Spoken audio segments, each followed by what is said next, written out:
पड़ेगी। तो सब पहला अपन आ जाओ गुरु जी मेवाड़ के इतिहास की आप पृष्ठभूमि पढ़ांगा। देखो राजस्थान को थे मैप देखने लाग रहे हो, खाली मैप लेके आ रहा हूं मैं। सब पहला तो अपन पता होना चाहिए कि मेवाड़ को मतलब क्या है। बिन टाइम में राजवंश हो, लोकतंत्र को नहीं हो, जिला स्टेट देश ऐसा कुछ नहीं था। जको राजा जग की रियासत को राजा हो, वो रियासत अपने आप में देश है। उस राजा की अलग सेना है, अलग उसका प्रधानमंत्री है, सारी बातें हैं, अलग न्याय व्यवस्था है, सारी बात है। तो वर्तमान के अंदर आप देखोगा राजसमंद जिलो, वर्तमान को उदयपुर जिलो, उदयपुर में सलूम्बर आ जाएगा, चित्तौड़गढ़ आ जाएगा और भीलवाड़ा।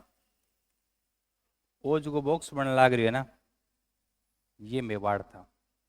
राजसमंद, नीचे चलो उदयपुर, चित्तौड़गढ़, भीलवाड़ा, राजसमंद। वो जो बॉक्स बनने लग रही है वर्गाकार आकृति में, 4 जिला था दिखने लग रहे हैं बड़ा बड़ा। वो ओरिजिनल मेवाड़ हो बिन टाइम के अंदर, क्यों बिन टाइम जिला थोड़ी है, जिला तो बाद में बने। उस समय का ये इलाका मेवाड़ कहलाता था। सलूम्बर क्योंकि उदयपुर को हिस्सा है, तो सलूम्बर और शामिल कर लो 5 जिलों।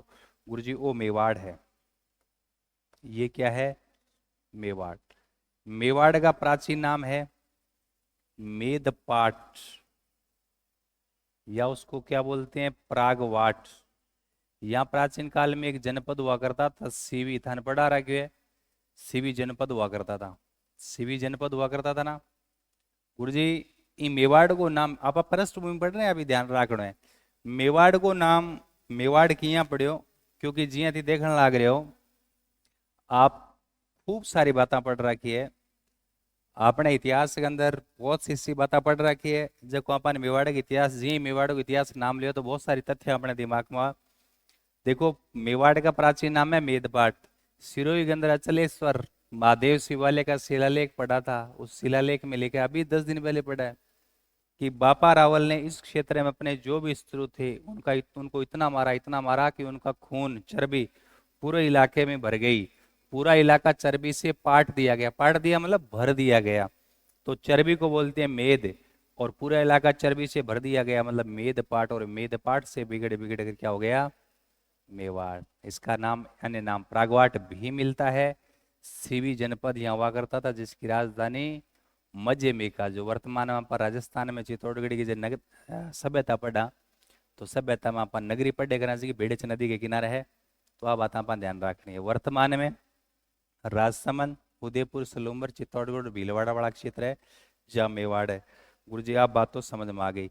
मेवाड़ के राजवंश को क्या नाम है? मेवाड़ के राजवंश में तुम गुहिल भी पढ़ते हो और तुम सिसोदिया भी पढ़ते हो। सर इसकी क्या कहानी है?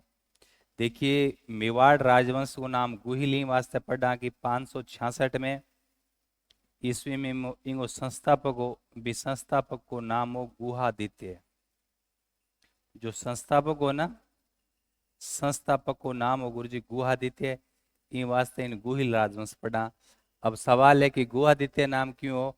क्योंकि बी लड़के को जन्म गुफा में वाथा था, गुहा में वाथा, तो गुफा या गुहा में जन्म होने के कारण उस लड़के का नाम गुहादित्य रखा गया। और गुहादित्य आगे चल गए कि मेवाड़ में राजवंश की स्थापना करें, वास्ते नाम क्यों गयो गुहिल वंश। कालांतर में गुहिल वंश में खूब सारा लोग हो जावे। तो आगे एक ब्रांच और है सेकेंड, क्योंकि विभाजन तो वही है ना कोई चीज को।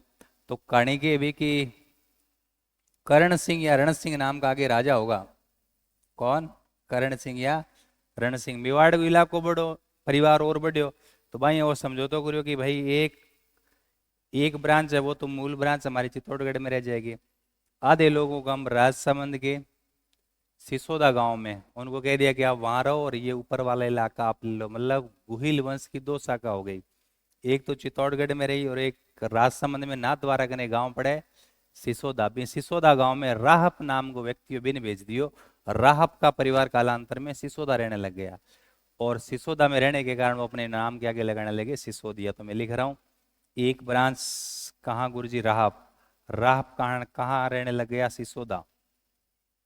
राहप कहाँ रहने लगा, सिसोदा ग्राम। सिसोदा ग्राम कहाँ पड़ता है, राजसमंद।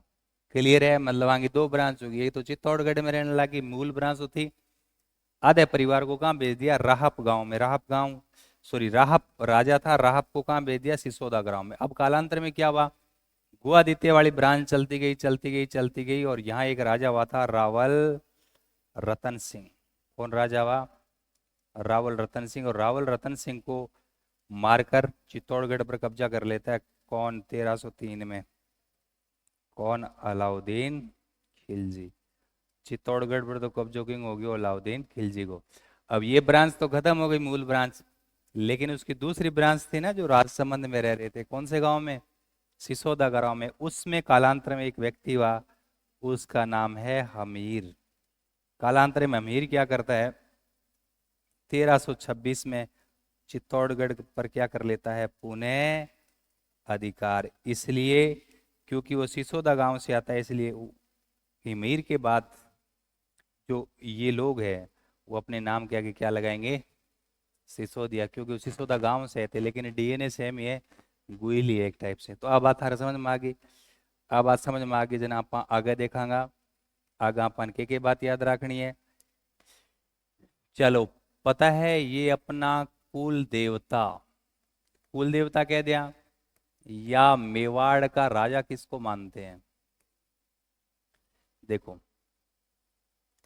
कुल देवता बोल दिया, या मेवाड़ का राजा किसको मानते हैं। तो ये मैप में देखो दे, आ जाए मैप में देखो, कणिके भी आपने भले ही राजवंश होता, राजतंत्र हो तो राजा लोग शासन करता, लेकिन वो जनता में यही बात प्रचलित करवाते थे कि हम तो भगवान के क्या है, दीवान है, मंत्री है। यहाँ का राजा भगवान है, अलग अलग रियासत में अलग अलग था। जैसे जयपुर के लोग कहते थे हम तो गोविंद देव जी के मंत्री है, दीवान है, भगवान राजा तो यहाँ का जयपुर का गोविंद देव जी है। ऐसे जैसलमेर के भाटी कहते थे जैसलमेर का राजा तो लक्ष्मी नारायण है, हम उनके मंत्री है। ठीक ऐसे ही देखिए, उदयपुर में एक जगह पड़ती है, कौन सी, कैलाशपुरी। कौन सी जगह पड़ती है, कैलाशपुरी। और कैलाशपुरी में बापा रावल ने एक मंदिर बनाया था, किसका, भगवान एकलिंग जी का। गुरु जी एकलिंग जी कौन है, ये भगवान शिव है। जो संप्रदाय कौन सा है, पाशुपत संप्रदाय। भगवान शिव के अलग अलग संप्रदाय है, तो पाशुपत संप्रदाय के शिव मतलब एकलिंग जी। ये कहते थे कि हमारे मेवाड़ के राजा तो कौन है, राजा तो भगवान शिव एकलिंग जी, हम तो उनके क्या है, दीवान है। राजा खुद वो क्या बताता था, दीवान बताता, किसका, राजा तो एकलिंग जी है, हम तो एकलिंग जी मतलब भगवान शिव के दीवान है, मंत्री है। राजा ये बात प्रचलित करवाते थे, जनता को ये लगता था कि भाई राजा तो, राजा में भगवान का कुछ वो है ना, याद रह जाएगा। तो गुरुजी एक मेवाड़ का राजा किसको मानते थे, वो एकलिंग जी को। एकलिंग जी कौन है गुरुजी, एकलिंग जी भगवान शिव है, और वो कौन सा संप्रदाय है, बोलो, पाशुपत संप्रदाय। ये एकलिंग जी का मंदिर कहाँ है, ये है कैलाशपुरी में। अब थारे राजस्थान की स्थापत्य कला में पढ़ोगा, बे बात आप इतिहास में ही पढ़ लेंगा। कैलाशपुरी, कैलाशपुरी गांव है, गांव घटा वो उदयपुर। बापा रावल है ना, बापा रावल, बापा रावल ने उदयपुर के पास ही कैलाशपुरी गांव में एकलिंग जी भगवान का मंदिर बनाया था। क्लियर है गुरु जी, और के याद रखना है। ये अपनी कुल देवी किसको मानते हैं, कुल देवी मानते हैं बाण माता को। सिंपल याद रखना है, ज्यादा लंबी चौड़ी बात ही नहीं है। कैसे, सबसे ज्यादा बाण किसने चलाए, मेवाड़ के राजाओं ने, तो बाण माता। बाण माता का मंदिर कहाँ है, जहां जहां राजधानी रहेगी गुरु जी, चित्तौड़गढ़ में भी है, उदयपुर में भी है, और राजसमंद में। तो कुल देवता और कुल देवी समझ में आ गई कि था नहीं बात। बिंग बात मापा ने एक बात आप भी याद रखनी है, मेवाड़ का जगह राजा, वह राजा राजधानी छोड़ता तो भगवान शिव कैलाशपुरी उदयपुर के पास जो गांव है वहां भगवान शिव एकलिंग जी है, उस मंदिर में जाकर भगवान शिव से परमिशन लेते थे। उसको बोलते हैं आस्का लेना। क्या कहते हैं, आस्का लेना। गुरुजी आस्का लेना क्या है, आस्का लेना है कि राजधानी छोड़ने से पूर्व, राजधानी छोड़ने से पूर्व किससे परमिशन लेना, परमिशन मान लो अनुमति लेना। राजा परमिशन लेगा किससे, एकलिंग जी से। उसको बोलते हैं आस्का लेना। क्या बोलते हैं, आस्का लेना। अभी आपने पृष्ठभूमि ही चल रही है। अब मैं कुछ एक शासक बताऊं, थाने थाने याद रखना है। थाने पूछ लिया गुरु जी, गुहिल वंश का संस्थापक कौन है? तो आप आराम से बता दोगे, क्या है? गुआदित्य। 566 में गुफा में जन्म हुआ, और गुफा में जन्म हुआ जिस बालक का नाम रख दिया गुआदित्य, आगे चलकर उसने मेवाड़ पर कब्जा कर लिया, एक राजवंश चला है जिसका नाम हो गया गुहिल राजवंश। बिंग बाद मापन याद रखना है बापा रावल। गुरुजी बापा रावल की बात याद रखनी है। बै से पकड़ लो, बै से बापा रावल और बै से वास्तविक संस्थापक। देखिए एक तो होता है फाउंडर, संस्थापक। संस्थापक जिसने साम्राज्य चालू कर दिया, मतलब एक नींव डाल दी, और बीच में कुछ गड़बड़ हो जाता है, फिर एक ऐसा राजा आता है कि वो एकदम स्थापित कर देता है, अपना साम्राज्य खूब बड़ा बढ़ा लेता है, तो उसको बोलते हैं रियल फाउंडर। तो बापा रावल वास्तविक संस्थापक है। गुरुजी फिर के याद रखना है, फिर आपन याद रखना है अमर सिंह के, याद रखना है अमर सिंह। अमर सिंह ने किससे संधि कर ली? मुगलों से संधि। मैं मैन मैन राजा बता रहा हूं, हम जब पढ़ेंगे ना तब तो 60-70 राजा पढ़ेंगे, यहाँ 10-12 मैन मैन राजा बता रहे हैं, जो मैन मैन जो टर्निंग पॉइंट है। उसके बाद आपसे पूछ ले कि जो है अंग्रेजों से संधि करने वाला, तो अंग्रेजों से संधि करने वाला कौन है गुरुजी? भीम सिंह। 1818 में ईआईसी से संधि करने वाला कौन है? भीम सिंह। उसके बाद 1857 की क्रांति के टाइम कौन है? स्वरूप सिंह। कौन है गुरुजी? 1857 की क्रांति के समय कौन हो जाएगा? स्वरूप सिंह। और फिर आपको याद है विलिय के समय कौन है? अंतिम राजा भूपाल सिंह। कौन है विलिय के समय?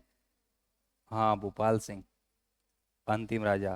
तो एक तो है राजा याद रखना है, गुहादित्य संस्थापक, गुआदित्य संस्थापक, बापा रावल बी वास्तविक संस्थापक, अमर सिंह मुगलों से संधि करता है, भीम सिंह अंग्रेजों से संधि करता है 1818 में, क्रांति के समय स्वरूप सिंह, और विलय के समय गोपाल सिंह। बहुत सिंपल है ना? और गुरु जी के याद रखना है, और घनी बात है जी की थानापन याद रखनी है। एक इनका राजवाक्य याद रखना है। कौन सा वाक्य है? राजवाक्य है। जैसे हमारा राष्ट्रीय वाक्य है ना, क्या है? सत्यमेव जयते, की सत्य की जीत होती है। हमारे हिंदुस्तान का भी राजवाक्य, अब तो लोकतंत्र आ गया। पहला की रियासत है, तो वो अपने आप में देश है, तो उनका भी राजवाक्य होगा। तो जयपुर, जयपुर जो रियासत है उनका राजवाक्य है कि जो दर्द राखे धर्म को, ते ही राखे करतार। कि जो धर्म पर अडिग रहता है उसकी भगवान खुद मदद करते हैं। तो जो दर्द राखे धर्म को, ते ही राखे करतार। तो ध्यान रखो क्या है? जो दर्द राखे धर्म को, ते ही, जो दृढ़ राखे धर्म को, ते ही राखे करतार। करतार मतलब भगवान। कि जो धर्म पर अडिग है उसका भगवान भी क्या करते हैं? मदद करते हैं। गुरु जी और के याद रखना है, और याद रखना है राजधानियों का क्रम। किनका क्रम? राजधानियों का क्रम। क्योंकि बहुत लंबे टाइम तक, क्योंकि दुनिया का सबसे लंबा राजवंश है, पूरी दुनिया में किसी भी देश में इतना एक राजवंश ने शासन नहीं किया जितना मेवाड़ ने किया। 566 से 1947 बिंग बाद में तो अपना लोकतंत्र आ गया। तो इतने लंबे टाइम तक किसी का शासन नहीं है, तो इतने लंबे टाइम तक शासन करे तो राजधानी तो के चेंज हुई सी। सिंपल सी बात है कि तुम लोग मान लो यहाँ 6 महीने के लिए आए या 4 महीने के लिए आए, पढ़ पढ़ के नौकरी ला के इधर उधर चले गए, तो तुमने एक आधा पीजी या हॉस्टल में रहे आप लोग। और कुछ ऐसे लोग हैं जो 15 साल से घूम रहे हैं तो सिंपल सी बात है कि वो एक हॉस्टल या एक पीजी में तो नहीं रहेंगे। कहीं गड़बड़ हुआ तो चेंज करना पड़ेगा, इसलिए क्योंकि इनका लंबा इतिहास रहा, इसके लिए इनकी राजधानी भी चेंज होती रही। गुरुजी एग्जाम में पूछे कि जरूर पूछे, तो सब पहला मैं बताऊं थाने, मध्यमिका। मध्यमिका मतलब नगरी। कहाँ पड़ती है गुरुजी? चित्तौड़गढ़। मध्यमिका या नगरी पहली राजधानी है। मैं लिख रहा हूं प्रारंभिक राजधानी। मध्यमिका नगरी के बाद में नागदा। नागदा भी उदय प्रदेश, सॉरी उदयपुर में पड़े। गुरुजी आ राजधानी कौन बनाया? बापा रावल। ध्यान सुनियो, राजधानियों का क्रम पढ़ रहे हैं। सबसे पहले प्रारंभिक राजधानी कौन सी है? मध्यमिका या नगरी चित्तौड़गढ़ में सीवी जनपद की हुआ करती थी इनकी प्रारंभिक राजधानी। उसके बाद में नागदा, नागदा उदयपुर में पड़ा है, नागदा उदयपुर से 10-12 किलोमीटर है। बापा रावल बना है। नागदा के बाद में याद रखना है आहाड़, आहाड़ भी उदयपुर में। याद रखो ओ कौन बना गुरु जी? ऐसे आहाड़ और ऐसे अलट। उसके बाद राजधानी हो गई चित्तौड़गढ़, CS मतलब चित्तौड़गढ़। चित्तौड़गढ़ राजधानी कौन बना रहा है? जयत्र सिंह। चित्तौड़गढ़ राजधानी कौन बना रहा है? जयत्र सिंह। और याद रखो उसके बाद आ जाओ कुंभलगढ़। कुंभलगढ़ कहाँ है गुरु जी? राजसमंद। ये राजधानी कौन बनाता है? कुंभा। उसके बाद, उसके बाद चावंड, चावंड उदयपुर में। ये राजधानी कौन बनाता है? महाराणा प्रताप। हालांकि महाराणा प्रताप के पिता उदय सिंह ने उदयपुर पहले बसा दिया, लेकिन राजधानी थोड़ी बाद में बनी थी। उसके बाद उदयपुर, और उदयपुर को बसाने वाला कौन है? उदय सिंह। क्योंकि उदयपुर फिर फाइनली फिक्स हो गई। आज भी आप देखोगे दक्षिण राजस्थान में सबसे बड़ा जो शहर है वो उदयपुर है, और वहां दक्षिण राजस्थान का जो संभागीय मुख्यालय उदयपुर ही है, 7 जिलों में। तो ए तो आगे राजधानी का की रेड है, कर्म रेड है। क्योंकि लंबे टाइम तक रहेंगे तो राजधानी वगैरह तो सब चेंज हो जाएगी। गुरुजी आंगो जो राज चिन्ह अभी में की है, राज चिन्ह, राज चिन्ह के अंदर की है एक तो उगता हुआ सूर्य, उगता हुआ सूर्य। क्योंकि मेवाड़ के महाराणा है, उनका परंपरागत उपाधि है हिंदुआ सूरज। तो एक तो उगता हुआ सूर्य और धनुष बाण का चित्र है। राजवाक्य जय जी आपणो राज चिन्ह जी आपणो, आपणो भारत को भी जो अशोक स्तंभ है ना, वैसे वैसे इनका क्या है? राज चिन्ह क्या है? उगता हुआ सूर्य, उगता हुआ सूर्य प्लस क्या है? धनुष बाण। गुरुजी मेवाड़ महाराणाओं को क्या कहा गया? मेवाड़ के जो महाराणा थे उनको इतिहास में कहा गया हिंदुआ सूरज। क्या कहा गया? हिंदुआ सूरज। और क्या ध्यान रखना है? मेवाड़ महाराणा का राज तिलक कौन करते थे? जी हाँ, आप बात करी कि जैसलमेर का जगह लोग हा, जैसलमेर का राजा बांगो राज तिलक कौन करता है? गोपा परिवार करता था। भी अपने मेवाड़ को जो राणा होता है ना, महाराणा, उसका राज तिलक ईडर, ईडर, ईडर पड़ता है गुजरात में। ईडर कहाँ पड़ता है? गुजरात। ईडर कहाँ पड़ता है गुरुजी? गुजरात। वहां ऊंदरी गांव है, ऊंदरी गांव। क्योंकि राजस्थान में भील रहे हो तो गुजरात में भील रहे, वहां का भील राजा मतलब भील राणा क्या करता था? ऊंदरी गांव का भील राणा तलवार अंगूठो काट गया, अंगूठे का रख तू राज तिलक करता हूँ। तो मेवाड़ के महाराणाओं का राज तिलक कौन करता है? ईडर राज्य जो गुजरात में पड़ा है वर्तमान में, ऊंदरी गांव को नाम ध्यान रखना है, ऊंदरी गांव का भील राणा। किशो गांव है? ऊंदरी गांव को भील राणा राज तिलक करता था। गुरुजी राज तिलक कौन करेगा? गुजरात के ईडर राज्य के ऊंदरी गांव का भील राणा अपने अंगूठे के रक्त से। कौन से रक्त से करेगा? बताओ। क्लियर है? मेवाड़ के इतिहास के बारे में कुछ रोचक बातें जी आपने पृष्ठभूमि में देखनी है, वह याद रखो। ये विश्व में, ध्यान से सुनना, विश्व में सर्वाधिक समय तक शासन करने वाला, सर्वाधिक शासन करने, सर्वाधिक समय तक शासन करने वाला राजवंश है जी कितो लंबो टाइम है? 566 ले गए 1947 ईस्वी। बताओ, लगभग 1400, 1450 साल तक शासन करे लगातार। इसलिए याद रखना विश्व का सबसे लंबा शिलालेख भी नहीं का है। विश्व का सर्वाधिक लंबा शिलालेख कौन सा है रे? राज प्रशस्ति। बता रखा है ना आपको, राज प्रशस्ति कहाँ है? अभी पढ़ रहे थे राजसमंद झील। राजसमंद झील के किनारे जको शिलालेख लागेड़ो जेके आपा बोला राज प्रशस्ति, जो 25 विशाल शिलाओं पर दुनिया का सबसे लंबा इतिहास लिखा गया है। मेवाड़ के राजाओं को इतिहास, दुनिया का सबसे लंबा शिलालेख है, सबसे ज्यादा समय तक शासन करने वाला सबसे लंबा शिलालेख राज प्रशस्ति। याद रह जाएगा सर किसके समय का है? उस समय मेवाड़ का राजा कौन था? राज सिंह। बताओ, पृष्ठभूमि की सारी बातें हो गई क्लियर। तो मेवाड़ को इतिहास पढ़ने पहला यह बात अपन याद होनी जरूरी है। अब ये बात जब याद हो जाएगी तो दूसरा पॉइंट के मेवाड़ का शासक। तो हम शासक आप देखिए, हमने पृष्ठभूमि में तो 8-10 शासक पढ़े। जो मेजर पॉइंट है ना, जैसे संस्थापक, वास्तविक संस्थापक, मुगलों से संधि करने वाला, अंग्रेजों से संधि करने वाला, क्रांति के समय और विलय के समय। लेकिन इतना ही थोड़ी है, बीच में बहुत सारे राजा हैं। तो हमें कम से कम 60-65 के आसपास शासक याद रखने हैं, 60-65। अभी तक आपने जैसलमेर को पढ़ी तो 25 राजा याद आ। ऐसे धीरे धीरे आपकी कैपेसिटी क्या बढ़ जाएगी। कैपेसिटी एक दिन में थोड़ी बढ़ती है, धीरे धीरे बढ़ती है कैपेसिटी। बढ़ती है कि नहीं बढ़ती है? या एक दिन में बढ़ जाती है? कौन एक दिन में तो खराब लगे गुरु जी।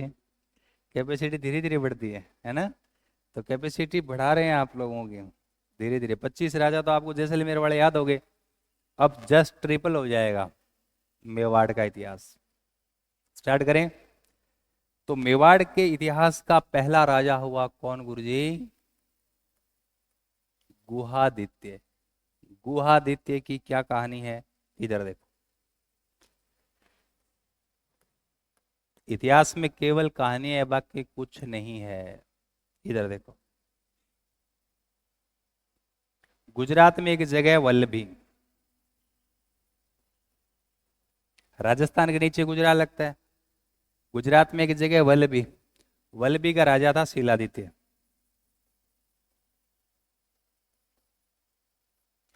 गुजरात के वल्लभी का राजा कौन है? शिलादित्य। उस वल्लभी के राजा शिलादित्य की शादी होगी, हमारे आबू है ना, आबू, राजस्थान में माउंट आबू है कि नहीं है? आबू की एक राजकुमारी थी पुष्पावती। ध्यान से सुनना, आबू की राजकुमारी कौन थी? बोलो। आबू की राजकुमारी थी पुष्पावती। पुष्पावती का शादी किससे हो गया? बोलो। शिलादित्य। शिलादित्य कहाँ का राजा है? वल्लभी। वल्लभी कहाँ पड़ता है? गुजरात। आगो ब्याह हो गयो तो वो राजा हो, रटे की राजकुमारी। तो ये तो नॉर्मल प्रोसेस है, ब्याह हो गया। ब्याह होने के बाद में क्या है कि थाने मेरे बताया है, बिया था ध्यान भी है, धार्मिक ज्यादा पुरुष हुआ कि महिला हुआ है? धार्मिक प्रवृत्ति को ज्यादा पुरुष होता है या महिला होती है? आज की महिला की बात नहीं कर रहा मैं। तुम कंफ्यूज हो जाओ। सही बात है ये, है? बताओ, आज की महिला की बात नहीं कर रहे। सुबह सुबह बूढ़ी बूढ़ी लुगाया वो ऐसे लेकर मंदिर मंदिर जा रही थी। पिछले 2 दिन से हमने खूब देखा था। तो मैं सोच रहा था कि सब बूढ़ी बूढ़ी औरतें आ रही हैं, कोई जवान लड़की तो आ ही नहीं रही। इसका मतलब ये चीज़ें कम हो रही है। तो तुमने दूसरा दृश्य देखा होगा, तब कह रहा हूँ मैं, उस समय की बात कर रहा हूँ, आज की बात नहीं कर रहा। आज की बात करेंगे तो आपको हो सका आंसर उल्टो हो जाए। तो धार्मिक पुरुष ज्यादा होता है या महिला? महिला ही हुआ है धार्मिक, ज्यादा है ना। तो ए कई दिनांगो मतलब कि है कि ब्याह उन्हें कई साल हो गयो, फिर आगे कोई टाबर टुबर को नहीं हुई उससे। तो अण के कि बण पुष्पावती धोख बोल दी। अच्छा, महिला, महिला क्योंकि पली बड़ी कहाँ होती है? अपने पीहर में होती है। तो उनको ज्यादा कौन से भगवान अच्छे लगते हैं? ससुराल वाले कि पीहर वाले? जिससे लंबे टाइम से जानकारी है वही अच्छे लगते हैं। तो उनको पीहर वाले भगवान अच्छे लगते हैं। किसको? कोई भी महिला है। तो ये पुष्पावती आपके कोई आबू के अंदर रखे हो कि मारे बड़े कोई देवी अरबी के धोख बोल जा रही है, अभी हम जो भी बन बोल दियो, ये समझ रहे हो ना। और क्या है कि कई दिन बाद में क्या कहेंगे कि है बा जी की पुष्पावती है बा गर्भवती होगी। अब अण के शिलपुष इन इनके होगी ने राजा शिलादित्य ने बोले चालो धोख देन चाला। अण क्यों रे के हो गयो? बोले थाई कौन पड़ी थाने के हो गयो? धोख मारन चालो, बहुत साल बाद में देखो थारे संतान पैदा होगी। मैं धोख बोली कि हमारे बड़े एक देवी है, बार रोज यहाँ कहती है। चलो वो कहते आज तो कह जाओ कौन जाओ, यहाँ कई दिन निकाल दिया। निकाल तो और उसका मतलब जो गर्भ के अंदर बालक था वो बहुत टाइम हो गया, मतलब लगभग 9 महीने के आसपास हो गए। वो रोजाना कान खाती की शिलादित्य का बन के वो चाल। फिर तो एक दिन की है कि वह बटू रवाना हो गया, खटाया, आबू आया। आबू आया तो धोख धाक मारन आया, तो एक रास्ते में आने लाग रहा। आने लाग रहा तो क्या है कि रात को अंधेरा हो गयो।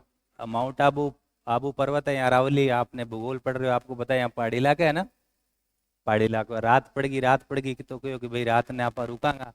तो आज के टाइम होटल थोड़ी हो, वो रुक जाएगा 1,000 रुपया लाख से 12 घंटा 1 घंटे का 800 रुपया। तो बोले अपने है ना 12 घंटा ही रुक जाओ हमने। तो ऐसे नहीं होता था पहले, मतलब पहले होटल वोटल थोड़ी होते थे, उनको कहाँ रुकना पड़ता था। ऐसे ही मतलब रुकना पड़ता था। और क्योंकि ये इनको पता है कि भाई देखो ऐसा है कि रात के अंधेरे में जंगल में जंगली जानवर खूब रहते हैं। यदि वैसे ही कहीं रह जाएंगे तो जंगली जानवर खा जाएंगे, क्योंकि ये तो गर्भ में बालक खूब बड़ा हो गया था, लगभग 9 महीने हो गए थे। अब क्या है कि उन्होंने सोचा कि चलो हम गुफा में रुक जाते हैं, रात को गुफा में रहेंगे, गुफा में कोई आएगा नहीं ना। गुफा में आना होता है वो आज 7-8 बजे तक आ जाता है, वो जंगली जानवर है। तो वो 7-8 बजे तक जिस गुफा में रहता है उसमें आ जाएगा, उसके बाद नहीं आएगा वो। तो आई ये गुफा देख ली, बोली मैं रुक जाए वहां पर। मैं रुक गया रात ने। कौन कौन? हाँ थाने याद कराना पड़ा है क्योंकि थे वो तुम्हारे वाले में चले जाते हो कौन कौन रुके बताओ? हैं? ये क्या बता रहे? मोहनलाल, मोहनलाल कौन है? हैं? इधर देखो कौन कौन रुके, बोलो। शीलादित्य और पुष्पावती। बे रुक गया बड़े। अब रात ने क्या हुआ कि पुष्पावती के प्रसव पीड़ा हुई, और प्रसव पीड़ा के चलते एक बालक का जन्म हो गया। बालक का जन्म हो गया कि वो नाम के रखा, बोले रखने की जरूरत ही को नहीं। गुफा के अंदर जन्म हुआ, गुहा के अंदर जन्म हुआ, तो नाम रख दो गुहा दित्य। तो इसका नाम रख दिया गुहादित्य। ये आगे चलकर जो बालक है बड़ा प्रतापी हुआ, और उसने इस मेवाड़ वाले क्षेत्र पर कब्जा कर लिया और एक राजवंश की स्थापना कर दी। क्योंकि गुहादित्य ने जिस राजवंश को स्थापित किया, उस राजवंश का नाम गुहादित्य के नाम से क्या हो गया? गुहिल। और बात कब की है? 566, इसलिए क्या है ये संस्थापक है। तो आगे माता पिता की धन बात बता दी और सारी बात बता दी, समझ में आ गई नहीं? था गुहादित्य क्या हो जाएगा? बोलो। संस्थापक का 566 ईस्वी। क्योंकि गुहादित्य का जन्म कहाँ हुआ था? बोलो। जन्म गुफा, गुफा को क्या बोलते हैं? गुहा। इसलिए इसका नाम क्या कर दिया? गुहादित्य। और ये संस्थापक है, तो आल्य गुहिल राजवंश हो गयो है। ठीक है, ये किसका लड़का था?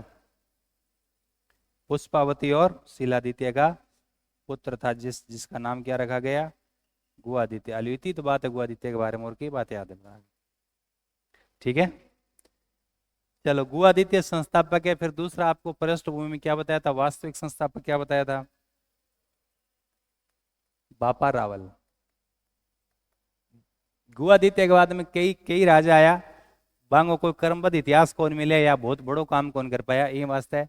उसके बाद एक लंबे टाइम के बाद, एक लगभग 200 साल बाद एक राजा आता है। गुहादित्य के 200 साल बाद आता है बापा रावल। बापा रावल आता है और मेवाड़ का साम्राज्य पूरी तरीके से स्थापित कर देता है, काफी बड़े इलाके पर कब्जा कर लेता है। गुरुजी टाइम पीरियड की है, टाइम पीरियड है 734 से 53। कितना टाइम पीरियड है? 700, बोलो, 734 से 53 तक। अब इनकी बापा रावल की बातें सुन लियो और याद रहे जिससे।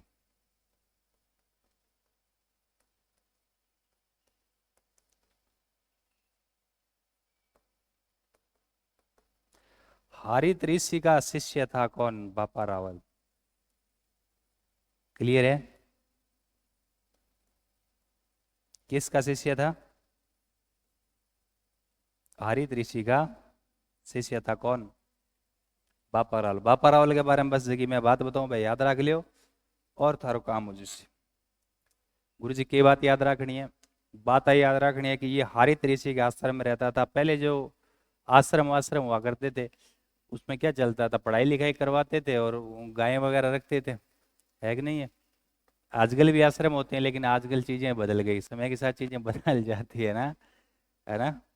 तो हरित ऋषि हुआ करते थे मेवाड़ वाले मेवाड़ की जो भूमि है उस अरावली के दक्षिण अरावली में हरित ऋषि रहता। हरित ऋषि कने बहुत सारी गायें, बहुत सारा चेला चपाटा बिंगन रहता हरित ऋषि कन। हरित ऋषि को सब प्रिय शिष्य वो बापा रावल। दो चार कहानियां प्रचलित है, छोटी मोटी कहानी है जो मैं तुम्हें बता दूं। कह है कि हरित ऋषि है ना किस भगवान का भक्त था? भगवान शिव का भक्त था। किसका भक्त था? भगवान शिव का भक्त था हरित ऋषि। और हरित ऋषि के आश्रम में बहुत सारे चेले थे लेकिन उस हरित ऋषि को सबसे प्रिय जो चेला था वो कौन था? बापा रावल। इसलिए कहते हैं कि हरित ऋषि ने अपने भगवान शिव से ये प्रार्थना की कि जो मेरा चेला है कौन? बापा रावल, इसके लिए मैं मेवाड़ का राज्य आपसे मांगता हूँ। और हरित ऋषि को कहते हैं कि भगवान शिव ने कह दिया कि जो आप मांग रहे हो वो राज्य आपके चेले को मिल जाएगा। कहते हैं हरित ऋषि की जिस दिन मृत्यु हुई, हरित ऋषि जिस दिन मरा ना, हरित ऋषि को कहते हैं कि जो है यमलोक से उनको लेने के लिए जो आए आकाश मार्ग से, हरित ऋषि जब जा रहे थे स्वर्ग के लिए जा रहे थे तो हरित ऋषि ने आकाश मार्ग से उन्होंने नीचे थूका और नीचे बापा रावल देख रहा था, बोले आज तो हरित ऋषि जा रहे हैं। जैसे उन्होंने थूका तो वो पीछे हट गया, उसके पैरों पर वो पीक गिरा था। पीक मतलब थूक। हरित ऋषि ने कहा कि तुमने गड़बड़ कर दिया है ना, तुम्हारी पूरी बॉडी पे गिर जाता तो पूरी दुनिया के राजा हो जाते, तुम्हारे पैरों पर गिरा इसलिए मेवाड़ के राजा तो आप हो ही जाएंगे। इसलिए कहते हैं कि हरित ऋषि के आशीर्वाद से, हरित ऋषि के आशीर्वाद से बापा रावल ने 734 में चित्तौड़गढ़ का किला जीत लिया था मानमोरी से। मानमोरी है ना, मौर्य राजा, उससे 734 में जीता था। एक कहानी और प्रचलित है कि हरित ऋषि की जब गायें चराते थे कौन? बापा रावल, तो उनमें बहुत सारी गायें थी। एक गाय ऐसी थी जो दूध नहीं देती थी, बाकी सब गायें दूध देती थी, ये गाय दूध नहीं देती थी। बापा रावल के साथ और भी चेले थे, वो भी गाय चराने के लिए जाते थे। बाबा रावल थोड़ा हष्टपुष्ट था, वो बाकी चेलों को ठोक देता था मतलब। तो आपस में कंपटीशन होता है कि नहीं होता है?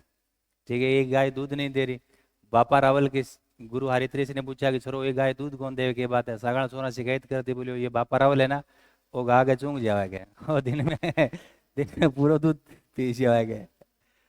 बाबा हरित ऋषि ने कहा यार सच बता, बापा रावल के नाम है कौन चूंगू? सच बात है ये। तो मैं छोरा तो शिकायत लगवाई, फिर कोई बहाना मिला कि वो बन ठोक दो, शरीर से थोड़ा अष्टपुष्ट था। हरित ऋषि की तने केटा बोले देखो कि तो मुस्टंड बन रही है, और दोपहर में गाय बैठे नहीं जब चूंग जे पूरा दूध चूंग जे के। ये सब हुआ लेकिन बापा रावल के दिमाग में एक बात ही बोली यार मैं दूध तो कड़ा कौन चूंग, लेकिन सही बात है आ गा बिल्कुल सारी गायें जैसी ये गाय, बाकी गायें दूध देती है, दूध क्यों नहीं देती? बापा रावल भी गाय की मॉनिटरिंग करी, बोले देखते हैं ये इन गा को दूध कौन निकाले। तो बापा रावल ने नोट किया कि वो गाय एक गुफा के अंदर जाती है, दोपहर में खड़ी हो जाती है और गाय के अपने आप दूध निकलने लगता है और पूरा दूध निकल जाता है, गाय वापस बाहर आ जाती है। बापा रावल को लगा यार यहाँ दूध निकल रहा है, इसका मतलब जमीन में कुछ ऐसी शक्ति हो गई। उसने उस मिट्टी विट्टी को उठाया गुफा के अंदर, तो पता चला कि वहाँ एक शिवलिंग मिला। किसको? बापा रावल को। बापा रावल राजा बनने के बाद वही शिवलिंग उस गुफा से लेकर आता है और उदयपुर के पास पहाड़ों में एक जगह है कैलाशपुरी, उस कैलाशपुरी के अंदर उसी शिवलिंग को स्थापित करवाता है। और बापा आपकी राजधानी इसी कैलाशपुरी के पास उदयपुर में एक जगह पड़ती है नागदा, नागदा के अंदर राजधानी बना हुआ है। बापा रावल को अधिकांश समय क्या वही कैलाशपुरी के शिव जो शिव जी वाला मंदिर है वहीं टाइम बीतता था। और उसी वही शिव भगवान है जिनको वो एकलिंग जी कहते हैं, उन्हें मेवाड़ का राजा बताते हैं, खुद का उनका दीवान बताते हैं। बापा रावल की राजधानी नागदा कैलाशपुरी से महज 3 किलोमीटर है, उदयपुर के पास ही है, अरावली में है ना। राजधानी छोड़ने से पहले परमिशन लेने की परंपरा इसी बापा रावल ने डाली थी, जिसे हमने अभी पढ़ा है। क्या लेना? आस्का लेना। गुरु जी बापा रावल की ओर की बात याद रखनी है। बापा रावल ने कैलाशपुरी में तो एकलिंग जी भगवान का मंदिर बनाया। चित्तौड़गढ़ का किला जीता किससे? मानमोरी से 734 में। मेवाड़ का राज्य किसके आशीर्वाद से मिला? हरित ऋषि के आशीर्वाद से। बापा रावल कैलाशपुरी के पास नागदा एक जगह वहां अपनी राजधानी बनाता है, और राजधानी में बापा रावल सास बहू का मंदिर बनाता है। ठीक है, कौन सा मंदिर? सास बहू का मंदिर। बापा रावल इतना बड़ा राजा था कि पता है वो क्या करता है? वो अपनी सेना लेकर सिंध प्रांत से होता हुआ इधर लाहौर वाला क्षेत्र से होता हुआ अफगानिस्तान तक जाता है। अफगानिस्तान के बहुत सारे मुस्लिम शासक, जितने भी रास्ते में जो भी मुस्लिम राजा हुआ करते थे, सबको हराया, उनकी लड़कियों से शादी करके यहाँ ले आया। कहाँ? नागदा में। सबसे शादी करता है, मुस्लिम लड़कियों से भी वो शादी कर लेता है। बापा रावल इतना बड़ा साम्राज्य बना, इसलिए बापा रावल वैसे बापा रावल वैसे वास्तविक संस्थापक।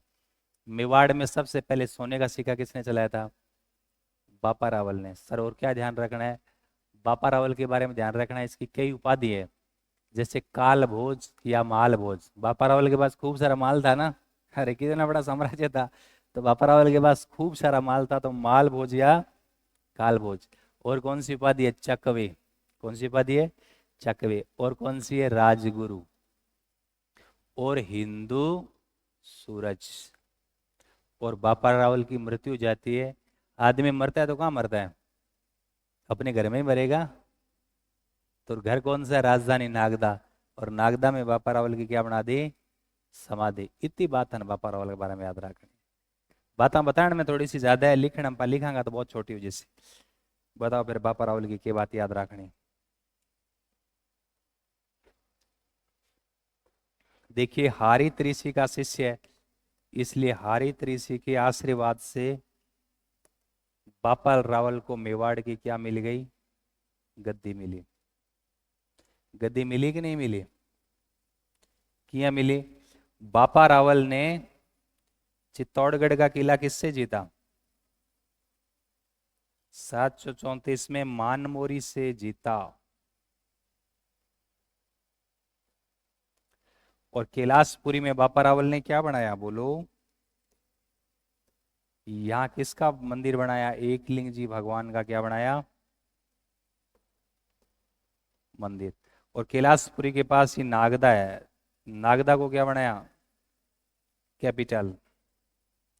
और नागदा में क्या बनाया? सारी बातें बता रहा हूं मैं, किसका मंदिर? नागदा में क्या बनाया? सास बहू का मंदिर। और नागदा के अंदर क्या हो गई? बापा रावल की मृत्यु, और यही बापा रावल की क्या बनी है? समाधि।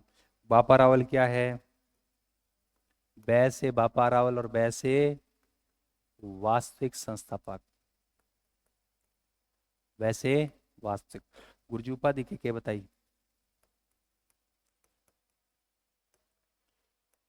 बोलो। राजगुरु, काल भोज, माल भोज,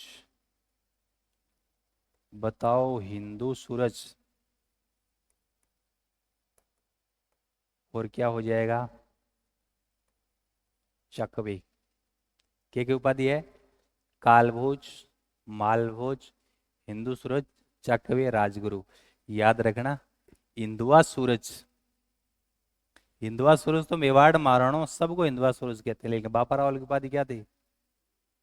है। और एक उपाधि और है, चार्ल्स मार्टल। कौन सी उपाधि है?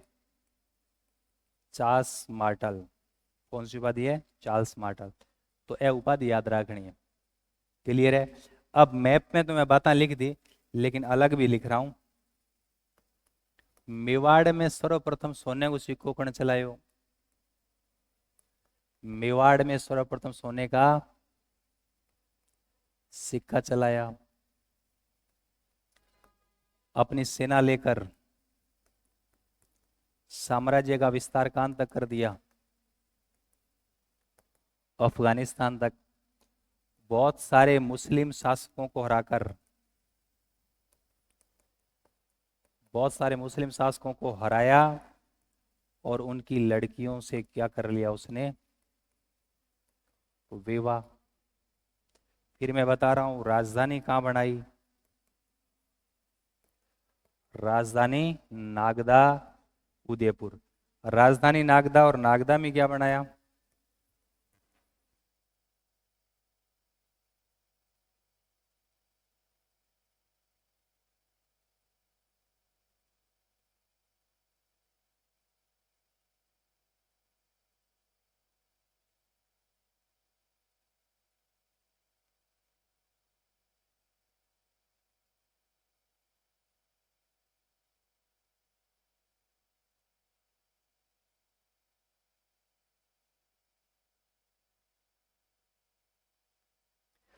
नागदा में भी देखो क्या बनाया, नागदा में राजधानी, और नागदा में सास बहू का मंदिर, और नागदा में इसकी क्या है?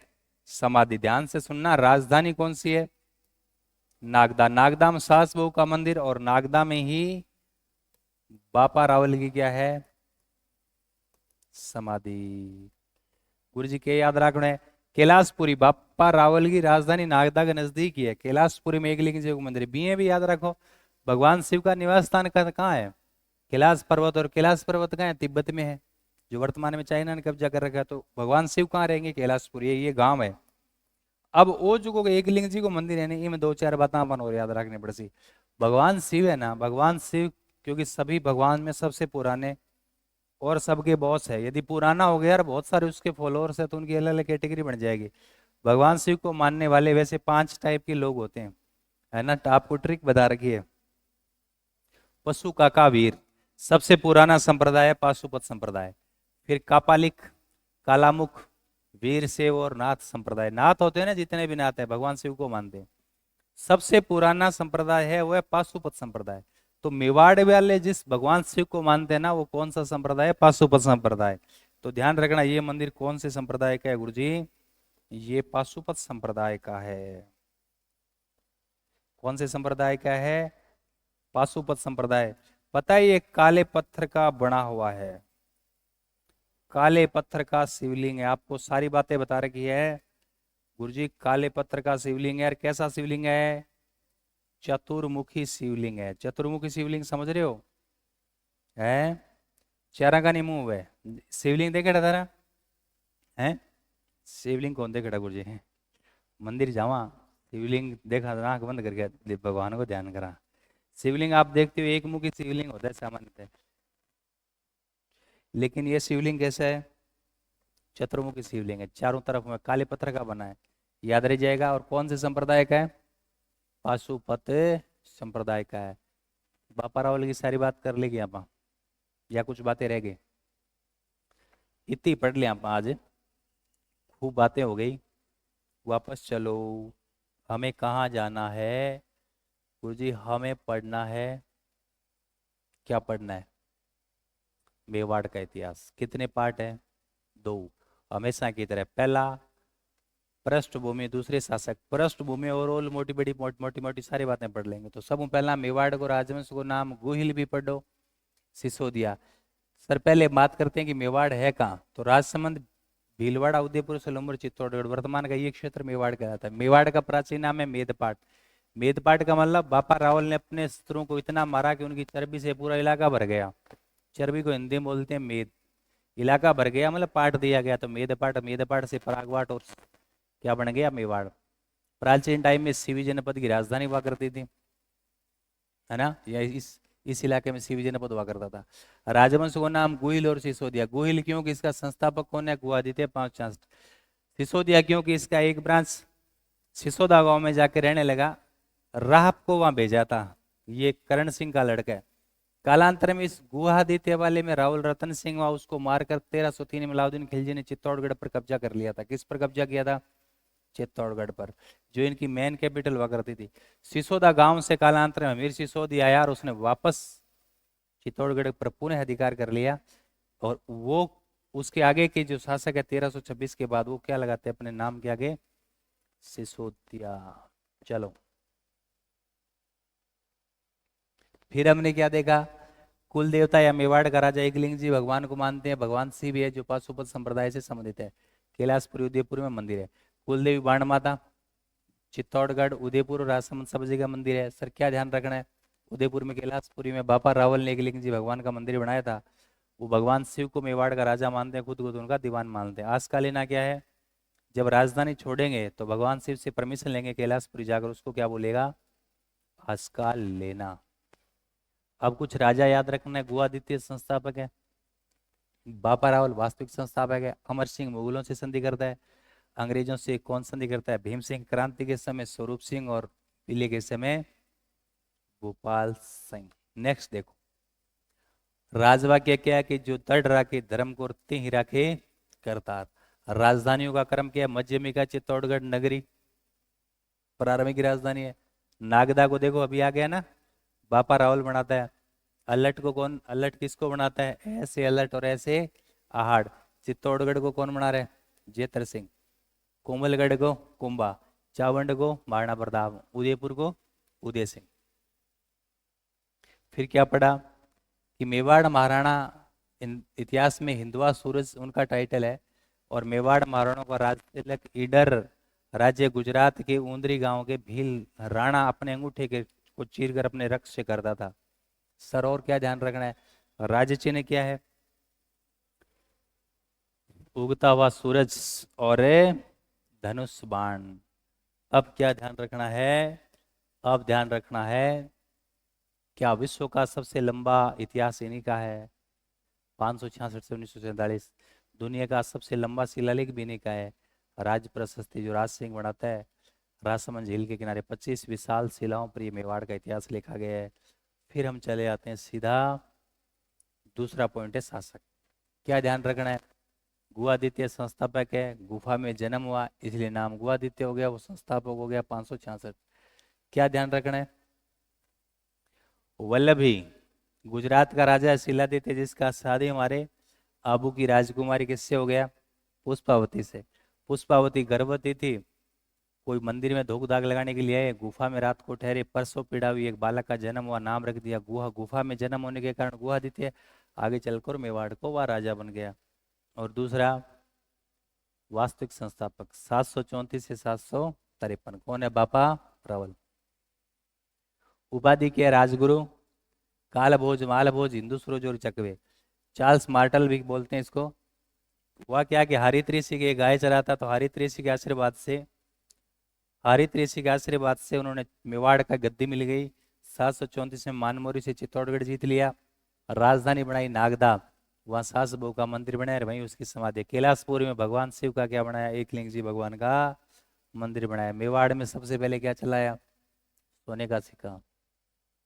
अपनी सेना लेकर वो अफगानिस्तान तक गया, मुस्लिम शासकों को हराया और उनकी लड़कियों से वो शादी कर लेता है, कौन, बापा रावल। राजधानी नागदा में सास बहू का मंदिर और बापा रावल की समाधि। कैलाशपुरी में एकलिंग जी भगवान का मंदिर जो काले पत्थर से चतुर्मुखी शिवलिंग है, और पाशुपत संप्रदाय से संबंधित है। तो मेवाड़ के इतिहास में हम कहाँ तक आ गए, पृष्ठभूमि कंप्लीट हो गई। पृष्ठभूमि के बाद हम कहाँ तक चले आए, शासक और शासक में दो शासक पढ़ लिए, संस्थापक अलट